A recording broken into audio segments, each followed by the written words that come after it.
What? Oi, Quinn! Yes, Quinn? Get this. According to CCB, in a week from today, there's going to be a summit of flat earthers in which they're going to discuss the different proofs on why the earth is flat. Do you believe this? Next thing you know, they're going to tell us that the world is in fact a disc on top of 4 elephants being carried by a tortoise that no one knows what's its sex. Oh, good one.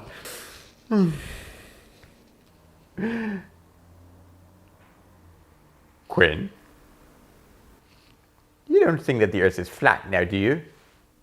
Well, of course not. Where did you get that idea? You're completely bonkers, mate. Okay.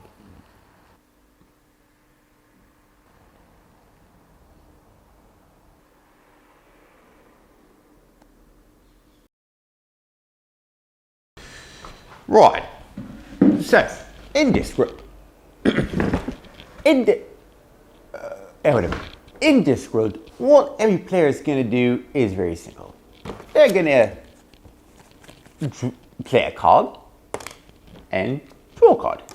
Play a card, draw a card. Play a card, draw a card. Play a card. Now, on the surface, it seems relatively easy. Well, that's because it is. But what makes this game really fun is that every single player gets to work towards his hidden objective, which consists of 7 cards. All right, now every single objective is different. For example, Lord Rust, he's really good at area control because, well, not really good, but he has to work towards it because if he has a certain number of areas that he controls, then he wins the game due to the number of players. Or Dragon King of Arms. At the start of whoever plays him, there are 8 or more trouble markers, and he wins. Or Christopher. If at the start of his turn, if he has a combined worth of $50 or more, he wins. And but there's only one that I really, really despise, and that is Commander Vimes. Now, why is that? Well, because if the game ends due to the cards running out, then he wins. And that seems relatively simple. There's only one problem. There are just too many bloody cards. Heck. Even the librarian will agree with me. Am I right? Look.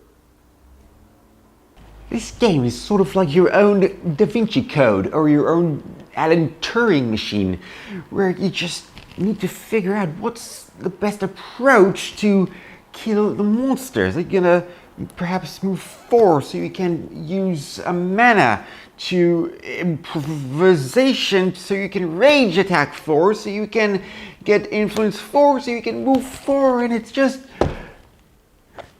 that good. Well, I have seen the rest of the world. It is brutal, cruel, and dark, and Rome is the light. Also, keep in mind that this is the ultimate edition of Mage Knight, not the first version that came out back in 2011, if I'm not mistaken. And what I mean, the ultimate edition, is that this consists of all the expansions, including the Lost Legion, or Krang, and also the Shades of Tesla. I mean, look at this sweet, delicious potato for comparison. This game is huge. Everything about this game is real. This board is real. These boards are real. The see-through board is real because everything is done in real time. This is what Battleship wished it would be. I must inform that at first glance you might think that, oh, this is a children's game. However, it is not. Although the cards seem to tell you differently by the cartoonish looking art that I have no idea what they were thinking. However, this is a seriously strategic strategy card game. You don't believe me? Look. I mean, it actually says on the rulebook, Glory to Rome by Carl Schudig, the seriously strategic strategy card game. 4th edition. Do not trust anybody in this game. You have no idea who might push you off a balcony window. You have no idea who might stick you right in your guts at a wedding. You have no idea who might hold a dagger in your throat while saying, I told you not to trust me. I mean, look at this game for comparison. This segment is huge. Out of all games that I have played on BGG, this is by far one of the most complex games that I have played. Because every single turn it feels that you have just cracked a Da Vinci Code or an Alan Turing machine.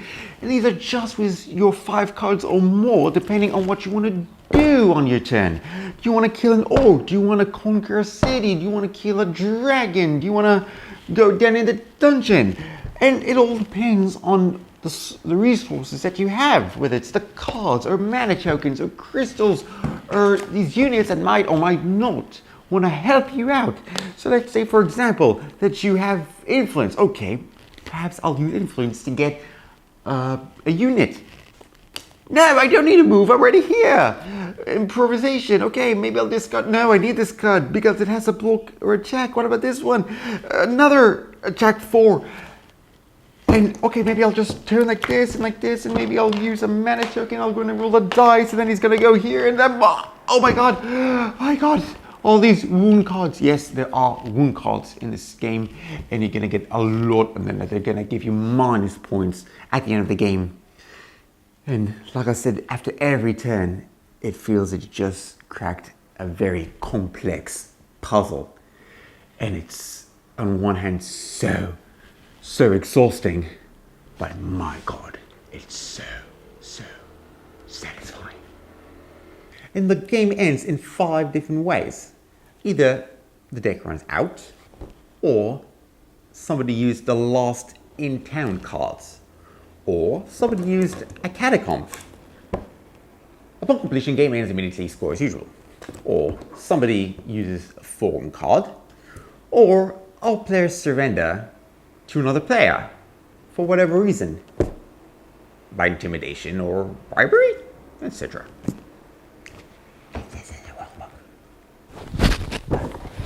And look, with all the havoc and the chaos that is going on in this game, with everyone shouting and yelling, whether it's the captain that is getting orders in which direction they're going, or whether it's the first mate telling everyone that a torpedo is ready, or the engineer saying that no, we cannot go north, stop going north.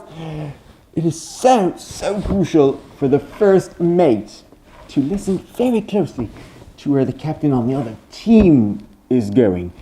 Otherwise, he might do something like this, and it seems to me that our team just went overboard to the end of the earth to fetch Captain Jack Sparrow at World's End.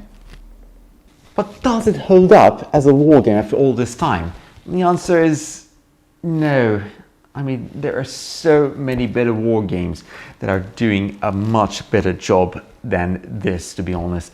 Whether it's Root, War of the Ring, or Twilight Struggle, or Twilight Imperium, or the war with Russia and Ukraine. This just takes too long.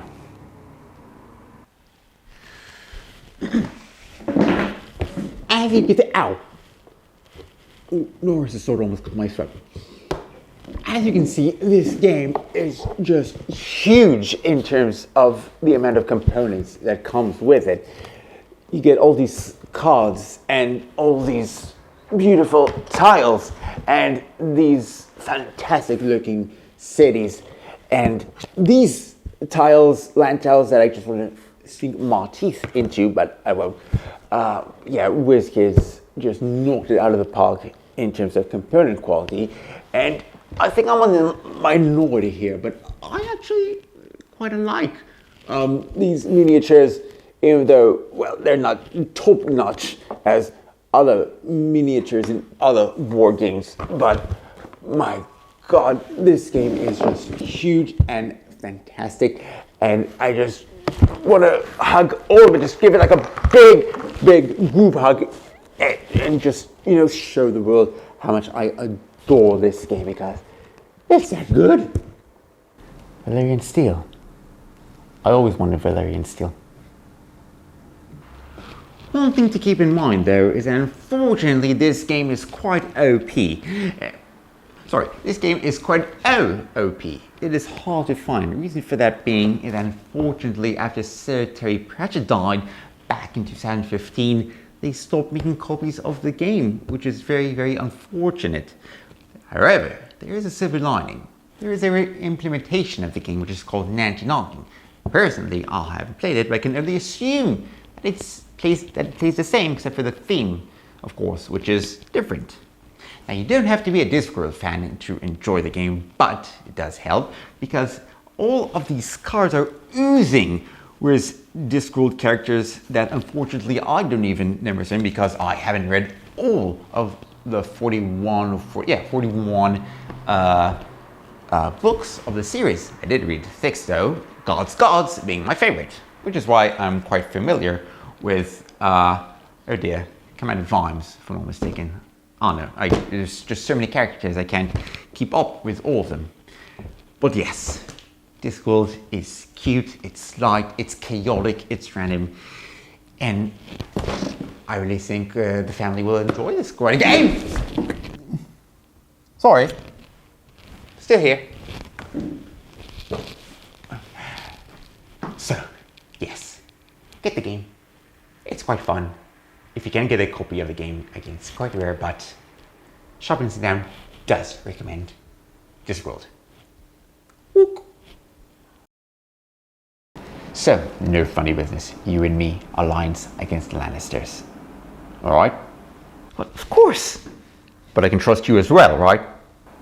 Yes, you can trust me as well.